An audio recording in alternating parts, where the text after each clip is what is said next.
আসসালামু আলাইকুম প্রিয় কলেজের ভাই বোনেরা, সবাই কেমন আছেন? আশা করি সবাই ভালো আছেন। তো আপনাদের সবাই ভালো আছেন, আমি ভালো আছি। তো এই গাড়িটা দেখতে পাচ্ছেন, এটা হচ্ছে সিবিআর এর নেগেট ভার্সন। তো এই গাড়িটা ফটোর বডিটা পরিষ্কার করতেছি। ফটোর বডির ভিতরে এদিকে দেখাও, এদিকে অনেক ময়লা, এর ভিতরে অনেক ময়লা ছিল, দেখেন এদিকে কালি বেরিয়েছে পুরা কত কালি। তারপরে এটার মধ্যে ময়লা আছে, তারপরে আরেকটা আছে এদিকে, এটা হচ্ছে থটল বডি। এই থটল বডির ভিতরে এদিকটা অনেক ময়লা জমে থাকলে গাড়ি টান উঠে না, তারপরে ধাক্কায় অনেক সমস্যা হয়। তো আমি এটা পরিষ্কার করে দিতেছি, তো দেখতে থাকুন। এটা পরিষ্কার করবো পুরো দেখাইতেছি আপনাদেরকে। তো এটা আমরা তেল দিয়ে পরিষ্কার করবো, পরিষ্কার করতে পরে তারপরে দেখতে পারবেন এটা ফলাফল কি আসে। তো এটা পরিষ্কার করতেছি, আর ওই পাশেটি এটা দিলাম।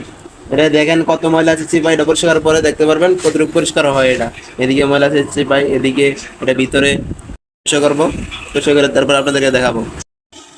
তো ফাইনালি সবকিছু কমপ্লিট হয়ে গেছে, আমার আটু উপরে রাখলাম, রাখে তারপর আপনাদের সামনে নিয়ে বসলাম। তো দেখাই, এদিকে যে ময়লাগুলো ছিল ভিতরে সব পরিষ্কার হয়ে গেছে থটল বডির। এটা ভিতরে ময়লা ছিল এদিক দিয়ে, এই ময়লাগুলো সবগুলো পরিষ্কার করে ফেলছি। এটা ছিল সব পরিষ্কার হয়ে গেছে, এটা শুধু ফিটিং করা বাকি। ফিটিং করবো, দেখে থাকুন ভিডিওটা আপনারা। তো সিলটা বয়া ফেললাম, এখানে এটা বয়াবো। এটা হচ্ছে টিপিএস সেন্সর, এই সেন্সরটা বয়া দিতেছি। তো এটা বন হয়ে গেছে, দুটো নাট লাগাবো, যেটা দুই পাশের স্টার নাট।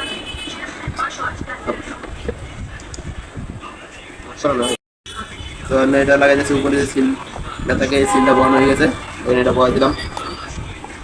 বাস শুধু নাটগুলোটা দিলে এটা পুরোপুরি কমপ্লিট। তো ফাইনালি এটা কমপ্লিট হয়ে গেছে, কমপ্লিট সব কিছু করতেছি। নাটগুলো টাইট দেওয়া শুধু বাকি, নাটগুলো টাইট দেওয়ার পরে বাস ফুল হয়ে যাবে।